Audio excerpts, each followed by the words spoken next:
Hi everybody, and welcome to the NEM College Student Challenge briefing. My name is Erica and I'm presenting this information on behalf of OSET, which is the Ontario Association of Certified Engineering Technicians and Technologists, as well as the greater group that is presenting National Engineering Month. So my email address is here. If you have any questions, you can always follow up and contact me. If you're listening to the webinar live at this moment, you can put questions in the chat box. If you're watching this later as a replay, you're welcome to get in touch with me at that email address. So we're going to launch right into the program here and give you a little bit of an overview of National Engineering Month. It happens every March, and last year in 2014 we had the biggest National Engineering Month ever. It was 187 events, and as you can see, we target all age groups because what we're trying to do is raise awareness of engineering and engineering technology and make sure people understand what it is that we're doing. And so we feel that the best place to start is with the kids. The younger the better. Grades 1 to 8 is sort of our sweet spot. About half of our events target those people. And then from there we're also looking at high school, a little bit of college and university. I guess at that stage you'd call it networking and retention, and then professionals and the general public. So that's how our audience broke down, and we managed to engage 27,000 people throughout the Ontario sort of greater population last year during March 2014. So that was a huge number. That's in-person events and engagement, and then we reached an additional 429,000 through our online reach. And if you're online, you know that Twitter and Facebook are pretty active for us. That's up from all the previous years, and 1 million through our traditional print media. So that's our newspaper and our magazines. So we really have started to make a splash with this campaign, and the messages that we're putting out there are all about engineering and technology and how it's shaping the world around us and how it's a great career path for young people. So part of the way that we did that, and I'll get into the details a little bit later, is through this National Engineering Month College Challenge. So we had universities that are studying engineering put on programs before, engineering students put on programs before.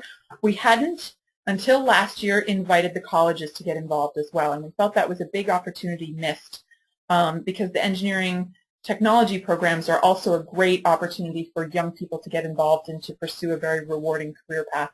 And we wanted to get them involved in telling the story. So this is the poster from last year that invited people to come, and teams of up to 5 students, basically a cash prize. You just have to put on a National Engineering Month event during obviously the month of March, and you could win a nice cash prize. So here's some of the fine print, which most of you are aware of. You do need to be a registered student at an engineering technology program in a college in Ontario, and you do have to work with your local OSET chapter. So you could win a prize. Basically, you can get up to $700 toward the expenses to put on your event. There's also innovation funding available for some people. I don't know that anyone in the challenge is receiving innovation funding this year. I don't think so, but that's sort of the idea. And the idea is that the OSET chapter gives you some mentorships, some help in organizing, especially if you've never done anything like this before. It can feel a bit overwhelming. And then they also provide a judge for you to be evaluated. So I'll be talking about the judges in a second. Basically, we look back and we say, did it work? And you can see the number of events planned by OSET within the National Engineering Month campaign was around the 10 sort of level for 2012 and 2013, and that's no small feat. I mean, 10 different events run by different chapters across the province is pretty good. But when we added in the College Challenge, we had another set of organizers coming on board, these enthusiastic students that wanted to tell the story about engineering technology. We're organizing events, and we had this new yellow bar. So we basically doubled our engagement when we introduced the College Challenge because we had, I believe it was 11 different College Challenge events run by 7 different teams.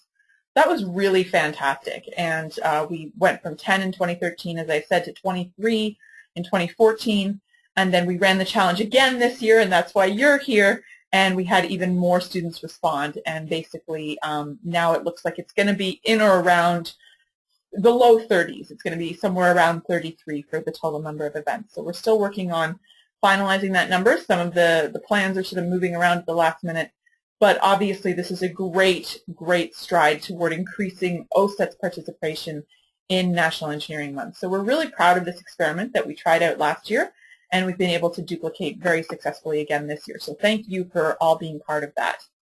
You can read more about the College Challenge. Hopefully you've all seen this page already at National Engineering Month Ontario, so nemontario.ca college-challenge. So go ahead and look on there if there's anything that you're wondering about. It should look something like this. I'm not sure if the Register Now button is still there since it's too late to register now, but you can find more information and background on it there. Another thing that we wanted to try to do from OSET's perspective was to increase their network within the colleges.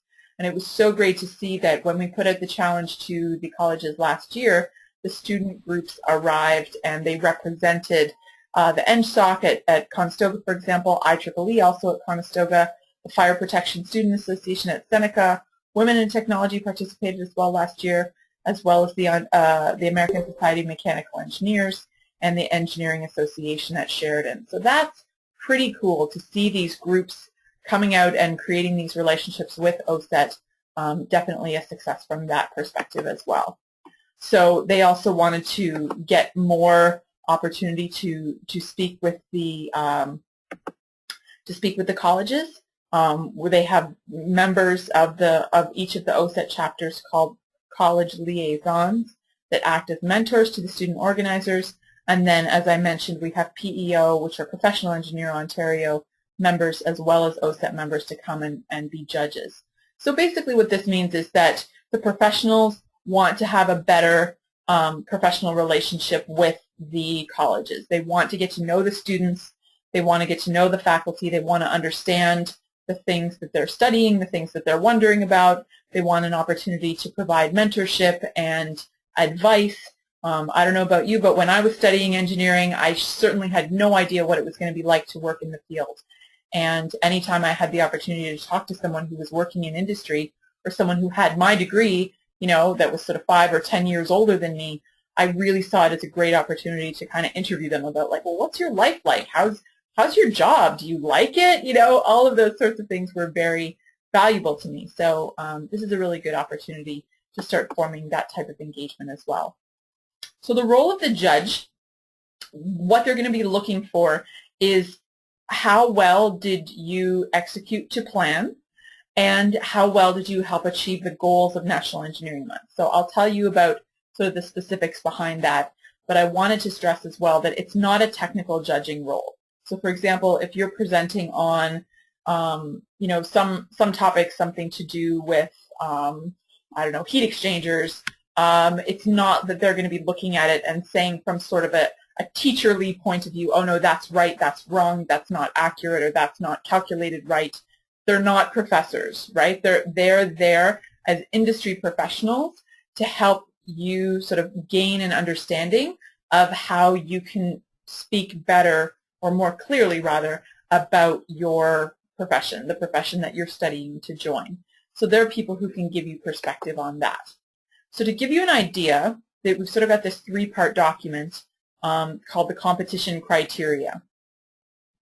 So we had this question last year, sort of very typical of students. I would have done the same thing when I was a student. They want to know, how do we win? How are you going to decide who wins so that we can sort of optimize our planning to that? Good question. Great idea to really, you want to know what's on the exam before you study for it, that kind of thing. And there are the answer to that has 3 pieces. So one piece is the judge's report. So there's going to be a judge, a professional engineer or engineering technologist who's going to come to your event. You'll meet them. They'll be very nice, I'm sure, very eager to get to know you and to see what your event's all about. They'll stay for as much of the event as they can, and they will take the observations back via the judge's report. So what's on the judge's report? I'm going to tell you right now. First of all, they're going to look at messaging. Now remember, when you filled out your funding application form way back in October, or November, or December, you put together a plan on which of the messages you were going to deliver to your events, to your event attendees. And I'll remind you of what those messages are. So remember, there's one about the diversity of challenges in the 21st century, requiring a diversity of thinkers, because those engineering and technology solutions are what evolves us and moves us forward, sort of as a society, as a planet. And we do have very complex challenges, so we have lots of different problems to solve. We need lots of different people. So that's that message of really putting out an invitation, especially when you're dealing with young people, helping them understand there is a place for you in engineering and technology. If you decide you want to do this, we can find space for you. That's very different, I think, than the messaging that has been out there previously, which sort of says, well, we're pretty smart and we don't know if you're smart enough to come join us, right? That sort of says that, you know, that this isn't a welcoming environment. We want to really switch that around and make people feel that, you know, that especially young people, if they wanted to study this, if they were interested in it, that they could find a way to do it and they'd be welcome. So that's the first message. Second message that you might have chosen to deliver is how engineering and technology shape the world around us, yesterday, today, and tomorrow. So that's a really good one, because although we might take it for granted that everybody knows that, you know, lots of engineering and technology goes into cars and smartphones and water systems and biomedical devices and, you know, pretty much anything that's been manufactured or synthesized, materials, any of that sort of thing, sports equipment. We get that because we've studied it from that perspective, but a lot of people in the public eye wouldn't really know that. They might not really know or be able to tell you what an engineer or engineering technologist does. So this is a good way to tie it to the objects and the world around people so that they can make that connection and have that recognition. So thinking about what the world looked like 50 or 60 years ago, it was drastically different than the world that we have today, and that's sometimes an interesting conversation to have about how is it different today, and how will it be different in another 60 years? What's the next big thing that's going to revolutionize everything? Sort of the way the internet has changed everything now. I mean, is it going to be renewable energy? Is it going to be, you know, something to do with, I was going to say time travel, but I don't know if that's got much of a scientific basis behind it. But you catch my point. Like, it's all about that imagining things, things that are possible today that someone 50 years ago would have said were absolutely impossible. That we really do work on making the impossible possible. And that's something to be really excited about and really proud of, I think, as a profession. Third potential messaging guideline that you could use, creativity and imagination turning ideas into reality. So that's sort of related to what I was saying before of how sometimes you have things that seem impossible, but you make them possible. You figure out a way to make them happen.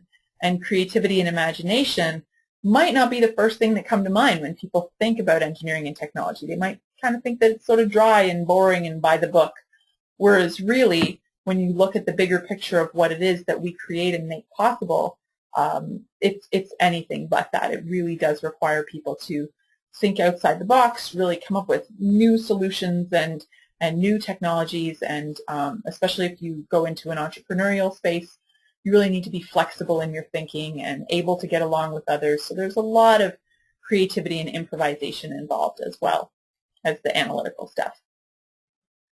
And the fourth messaging guideline, things that we want people to know about engineering and technology, is how it's essential to the safety, health, happiness of people around the world. So again, there's this message about it being a people profession that's all about helping each other, taking care of each other, ensuring a good quality of life for people, and engineers and technologists make a world of difference. So you might recognize that as the theme, which brings us to our next slide here. This is part 2 of the judge's report. Make a world of difference is the theme of the campaign of National Engineering Month. So hopefully this is no surprise to you. I hope you've already been brainstorming with your organizing team on how you can integrate make a world of difference into your event. Now, it could be something that ends up getting printed on your programs if you have them, or you could talk about it in your event in a presentation. You could lead a discussion about it. There's just so many different ways that you could integrate the theme. And that is what the judge is going to look at. So how well did the event organizers incorporate the theme? Would someone who attended the event walk away with a new understanding of, wow, hey, engineering and technology, they really do make a world of difference. So they'll give you a mark out of 5 for that. Boom, there it is. There is the theme right there. And incidentally, if you're on social media, hashtag NEM 2015 is blowing up right now. It's so cool to see. There are so many pictures and tweets and quotes and people taking pictures of their event surveys, and it's really, really cool and excellent to see. So thanks to you if you've been part of that, and if you haven't, you definitely might want to get on that because it's a great way to tell your story to a broader audience online. Tons of people doing really cool stuff. Third part of the judges report, there are only 3 parts, so this is it. Engagement. And again, I talked about the goal that we have to make engineering and technology exciting and accessible to people. We don't want them to walk away feeling like, man, that was really hard. I could never do that. We want them to feel like, it's maybe a little complicated, but I get it. Like, that's really cool how they can take, chemical energy and turn it into something else. It's really neat how they can put together old components of a cell phone and make it into a generator or whatever it is you're doing. It doesn't matter. We want them to feel excited, inspired, sort of maybe even like impressed or amazed, like, wow, that's really neat. And we want them to be engaged. And there are a lot of different ways that you can do that. So we have a few tips here, which probably, again, we hope you've already thought of, but this is never too late to have a little bit of a refresher.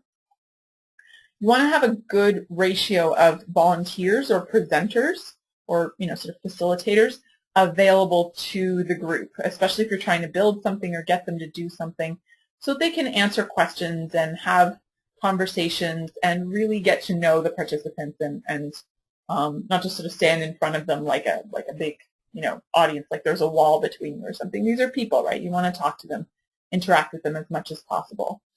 Asking and answering lots of questions. That goes both ways. So if you're in front of an audience, if you're leading a conversation, leading a presentation, it's great to ask questions and get people involved, get them sort of thinking and participating with you.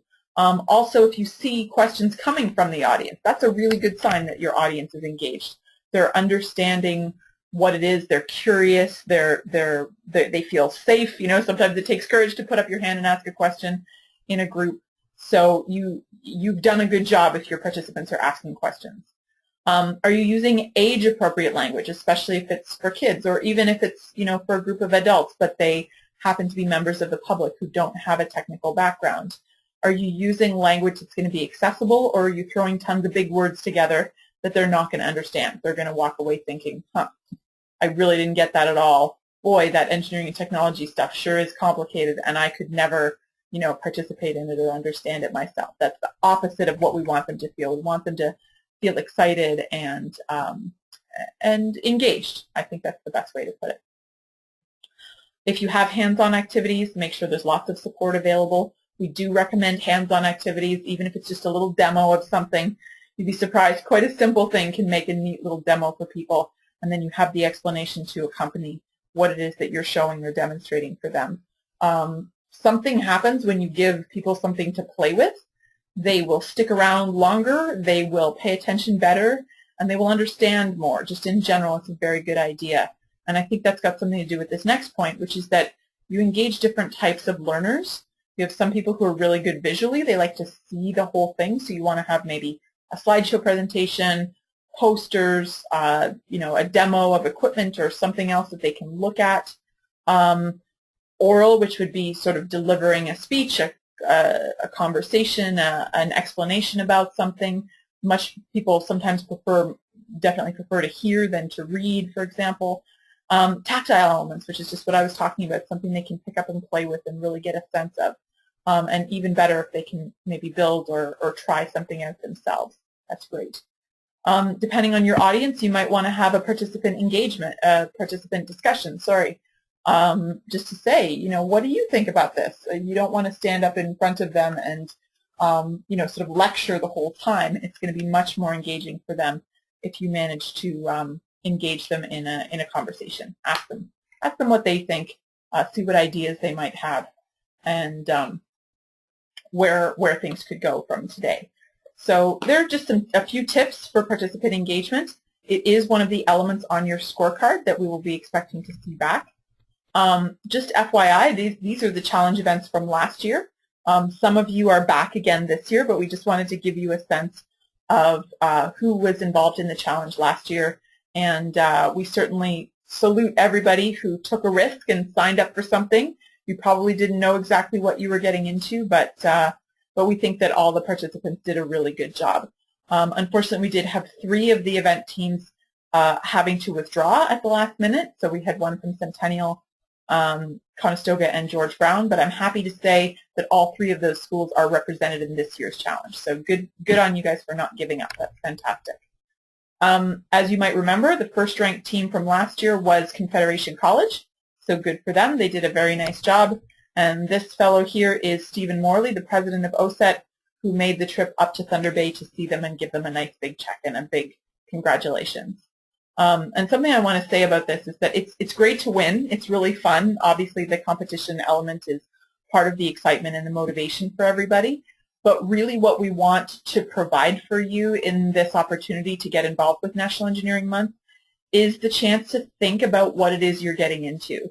You signed up for a course, you were studying, you came out of high school. Chances are you didn't know too much about the field you were entering, and this is a really good opportunity for you to learn about that.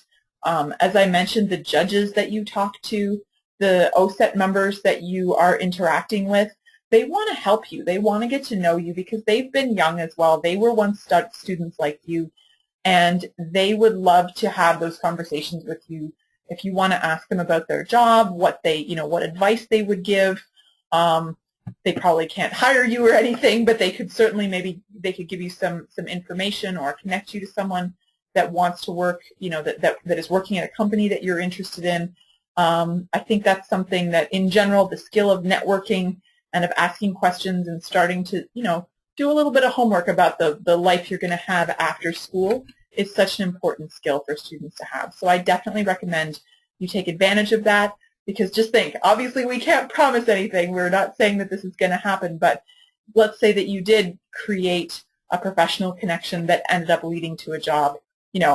That's way more valuable in the long run than winning a contest. So I definitely want to salute the team that did win. They did an excellent job with their event, and I wish good luck to everybody. I hope you do really well on your rankings this year. But I also want to say that the bigger picture of this, you're all winning just by getting involved and being able to inspire the next generation. Who knows if you've got, potentially there's a kid or a high school student or somebody in your audience that takes something that you said or something that your team put together, an activity that you did, and is really inspired by it, and then they end up studying engineering technology too. That's pretty cool. I don't know about you, but I think that's really neat. So again, here's where you can find the College Challenge information. Here's where you can find last year's information. So the previous one, College-Challenge, is this year's information. This, I'm going to remind you in case you haven't seen it already, is a great place to look, and I'll show you why in a second. This is nemontario.ca/college-challenge-2014. Okay, so take that down, make a note. If you can hop on the computer now and just, bookmark it or send yourself the link. This is really worth looking at because it contains a quick rundown of the events from last year and gives you the rankings. So we wanted, in the spirit of what I just told you, the fact that we're really appreciative of the time that you're taking. We know as students you're very busy. You've got studying, you've got extracurricular activities, you've got social lives, you've got lots going on. The fact that you've taken time out to organize an event for National Engineering Month is great. We want to give you lots of feedback, give you lots of encouragement, and make sure that you know how much we appreciate what you've done. So that's why we put together this ranking and feedback system. So first of all, the first thing that we gave to absolutely everybody, if you scroll down on this page, you'll see that everybody is here. And just because, not everybody could be ranked first, we had to choose somewhere based on those criteria that I mentioned. But we really did think that everybody had, certain strengths to their events and certain things that they did really well. So we gave back some of the judges' comments. So this comes straight off of that judges' report I just showed you. We did a comparison across all of the events in the challenge. And, you know, we've seen a lot of events come and go. This is our third year, or maybe fourth year. This is our third year running the National Engineering Month campaign as a whole. And we've had, you know, 140 to 180 events. This year it's going to be closer to 275 events just in March, this March alone. We've seen a lot of events. We know what good events look like, and we know what the more sort of basic or beginner events look like as well. So when we see something that's good, we want to give you a star for it. Want to say, you know, good job, you did this really well. In fact, in the contest, this is what you were best in. So you know how you have a dog show, you have best in show? This was our version of that, to give you a little pat on the back for something that you did especially well. So even if you're not super happy about your overall ranking in the challenge, I would say that's you know, that's secondary to the things that you did that were really great, and you influenced the people in the room that day, which is what it's all about. And then thirdly, we had something called What Other Teams Can Learn. And again, that's pretty self-explanatory, hopefully. We thought, you know, there are certain things that each team did really well that we would love to see other teams in the challenge do. And sometimes, you know, a team was lower ranked overall, but they had really excellent, you know, something, integration or really imaginative messaging. We had one team that was just so enthusiastic. It was just absolutely contagious. It was wonderful to see. So there was always something, and you know, it's not that we had to search really hard for it either. We really did end up seeing different things that that individual teams were really good at, and we wanted to recognize that. So that's what this is all about. Now, why am I telling you about all this? This is last year, because the best in and what other teams can learn, that's essentially a cheat sheet for you. Those are tips, those are gold if you want to learn how to win this year's competition. So I guess it could say not even win, but just do really well. If you want to put on the best event possible and inspire people like crazy and have a great time, those what other teams can learn tips, I definitely advise you to have a look at those. So here's who is up on deck for this year, and a really neat thing that we've seen, we've got 9 teams competing, which is fantastic. Some of them are organizing multiple events, which did not, you know, hasn't happened, at least not to this extent so far in the challenge, which is a really great thing to see, because anytime you hold multiple events with multiple participants, you're magnifying that impact. Remember I told you about the 27,000 people? Well, we haven't crunched the numbers yet. We can't do that till after, but we're so excited to see how many people we're going to reach. And, you know, people who are expanding the challenge, stretching themselves to do more than one event, that's just amazing to see. So special kudos to those people. Pardon me. So BALA at Centennial is putting on an event called Multidisciplinary Science for a Better Society, which is great to see. So that one's going to kick off on the 19th of March. And we really like this idea of having all the different disciplines working together. I think that's something that a lot of students in the general public can kind of lose sight of, because we get into our little niches in our programs sometimes and we get very specialized. But in the real world, you know, problems don't divide themselves up neatly to say, okay, this is a mechanical problem and this is an electrical problem. When you're looking at a big challenge, chances are you need lots of different types of engineering and engineering technologists to work together. And you need lots of non-engineering and engineering technologist people as well. So that, we just think that's a really cool theme. So good on them. Tracy from Conestoga College, the IEEE student chapter, and her team are putting together the creation station in the atrium. So as far as I understand, this is going to be all about entrepreneurship and innovation, which is very cool. Also with Conestoga College, we've got Gabriel and his team visiting high school classrooms to give them a design challenge they're going to judge as a competition. So that's really cool. They've got 3 different classrooms that I know of that they're hitting. Maybe there are others by the time this presentation rolls around. George Brown, so Rock and his team put together a robotics competition, and they're starting tomorrow, which is fantastic. One of the coolest things that they did was that it's not just for engineering and technology students. They've designed the competition so that it's for all kinds of students studying all different types of programs. So that really works on the there is a place for you. So they're really making the technology and the fun of the design and building stuff accessible to everybody. So we think that's really cool. See, everybody's doing something different and everyone's doing something really neat. Seneca College, they're back again. They participated last year as well. The Fire Protection Student Association, they actually host a bunch of professionals from their industry and encourage talking about a lot of the latest developments and best practices and how does it all fit together and what does it all mean. So they always have a theme of innovation and kind of highlighting what are the latest practices. And obviously with the theme of fire safety, that's all about the health, safety, and happiness making a world of difference. So very good messaging there as well with this event. Sheridan College, Hargerdeep, he has the honor of being the very first team to sign up during last year's challenge. We're really proud to see him back again. Hargerdeep did an excellent job last year on his Sheridan Get Innovative showcase. He and his team, rather, they placed second. They were ranked second last year, which was quite an accomplishment. And this year they have put on a staggering 9 different events, which are all about creative making. They were doing a bunch of different things. I can't even keep up with all the things that they were doing in the makerspace in the library. So obviously that's a great place to reach youth, to reach the general public. We really salute them for getting out into the community because that's exactly what we need to do in influencing people and helping raise awareness of what it is that we do in engineering.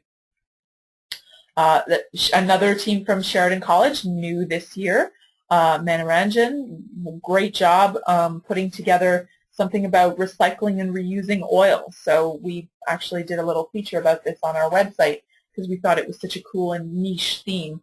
And we love pointing to engineering and technology working to solve big problems, and obviously sustainability, climate change, using our resources well. That's something you're all familiar with. And this is a really interesting little story, and I don't know exactly what they're planning to do. It sounds like there'll be a demonstration, probably a conversation about different sustainability systems and how this works. So very cool as well on this new element, this new event for Sheridan. Returning champions right here from Confederation College, they do a technology conference and a career fair, which has many, many different pieces to it. It's quite a large event. It brings in people from lots of different places. They have speakers. They have companies. There's really sort of something for everybody at this type of event. And they did a really great job last year, obviously, so they ended up being at the top of the rankings. But there's some really strong challengers this year, so it'll be interesting to see if they come out on top again. We'll definitely be watching. Lastly, but not least, there's JD and his team from Loyalist College. They did a great job last year talking about innovation in waterworks. This year, Under Without Being Under is their next topic. I suspect it has something to do with urban planning and making sure that things don't get flooded, but that's only a guess. They actually win the prize for having the most intriguing title and theme, and they're out in Belleville at Loyalist College. So we've got a few events going on next week, and then there's a flurry of events right at the end of the month to finish up National Engineering Month. These are the events of the College Challenge. So I hope that you don't just see each other as competition, even though we do have you engaged in this little contest. That we see that you're all leaders in your schools, in your communities, and within the student body of OSET within your colleges. We're really proud of you for stepping up and for organizing these events. We think that there's such imagination and creativity in putting together these ideas, and it's a lot of work to put together an event, especially if you've never done it before. So we salute your leadership, and we're really appreciative of all your efforts. We hope you're having fun, not just doing a lot of work. And on a personal note, I would say as a student, I got involved with a lot of things like this, organizing conferences, working with children to help them learn about science and engineering. And I probably learned more from my extracurriculars than that I use on a day-to-day basis than I did from my studies. So take that for what it's worth. You're really doing yourself a favor by getting involved in activities like this, because these leadership skills will really serve you for years to come. So good for you. I think there was one other thing I wanted to show you. I wanted to take you through the other two elements of the competition criteria. But first, I'll just let you know, again, I'm Erica. There's my email address. There's Alan's email address. You probably have been in touch with him as well. He's the fellow who updated your event listing on the website and gave you your scorecard. Hashtag engineering is a great spot to look online. Hashtag EngTech. And hashtag engineering selfie is also fun. So feel free to post on any of those. Engineering selfie is where you get a photo of yourself doing something related to your schooling or your discipline, and you post it up online to help people understand what it is that you're doing and why it makes an impact. So we had one example from one of our professional event organizers who took a picture of herself beside a sign for Bank of Montreal, and she works for a company as an engineer. She works for a company that makes security systems. So she wrote, "I engineered a more secure nighttime banking experience." Hashtag engineering selfie. So brilliant, right? That's great for someone to know, puts a human face to something that people take for granted, which are these security systems that we all rely on and see around us in the world. So anyway, that's just another little invitation for you to get online and get connected with us. Hashtag NEM 2015, as I mentioned, and there are our addresses for Facebook, Twitter, and Instagram. Okay, cool. So the last thing I wanted to show you before I end up the presentation was the competition criteria. So as I mentioned, there are 3 parts to this. The first is the judges report, which I just took you through. So it'll be the quality of the execution of the event related specifically to, do you remember, messaging, right? How successfully did you deliver on the messages that you said you were going to, which is diversity of challenges, there is a place for you in engineering, or engineering and technology shape the future, yesterday, today, and tomorrow, or creativity and imagination to turn ideas into reality, or health, safety, and happiness, people working for people, and engineering and technology make a world of difference. Okay, so that's the messaging. And second piece is marking you on, or sort of ranking you on, I guess, your ability to integrate the theme, make a world of difference, and how you do that. That gets a score as well. And then the third thing would be participant engagement. Were people's eyes glazing over? Were their heads bobbing up and down while they were at your event? Or were they leaning forward in their chairs, asking questions, getting excited, getting involved with the activity and with your team? So there you go. There are the things that the judges are going to look at. And then there are the organizer-submitted materials. So I cannot stress enough how important it is. Funding application, you did that already. If you're listening to this webinar, you have put in your funding application. Good for you. The other thing that we need from you is the completed National Engineering Month scorecard, which you will have received in the mail already, in email, sorry, and the survey. So the survey you can download by going on to nemontario.ca and go to Essential Documents. You'll get to the survey that you need, and that's the survey that you pass out.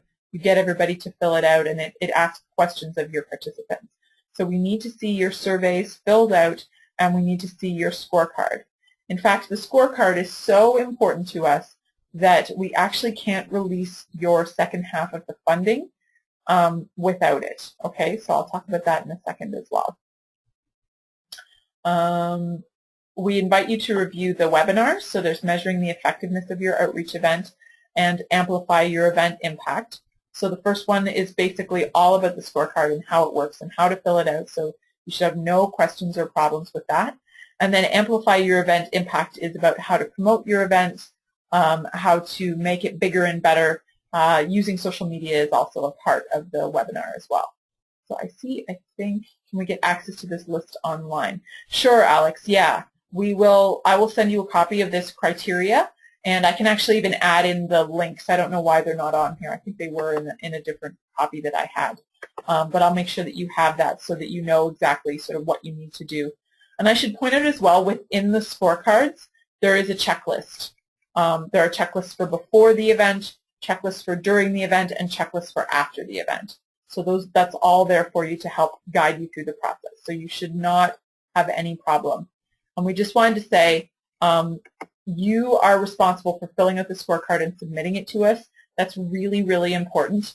I won't mention any names, but some of the teams that did not rank as well last year, it was partially because we did not get a scorecard from you. And if we don't have that information, then we don't know what you did. We actually technically don't even know if your event happened, which is bad from an accountability point of view. So just make sure you give that to us. It's a self-scoring tool, and if you give yourself a score that's, let's say 6 out of 10 on something, we will not rank you less than a team that gave themselves 8 out of 10. And the reason for that is that we want you to answer honestly. If that's really how you did, you felt you did 6 out of 10, then write down 6 out of 10, because the whole point is for you to be learning and evaluating yourself. And we know that if we were to consider those marks, you could technically all just give yourself perfect scores, and then it wouldn't mean anything. So be honest with the scorecard. Make sure you get it into us. That is something we need to have, but we don't hold the marking, quote unquote, against you. So I hope that makes sense. And you don't have to submit your surveys, although we love it when you do, because it's always fun to see participant answers. And you can do that either by sending us, we prefer if you scan them and send them to us, or you can take photos and send the photos to us electronically. If you really insist, you can send us the hard copies, but actually, no, don't. We'd like just, we can see even just a highlight, some highlights of the surveys. That would be great.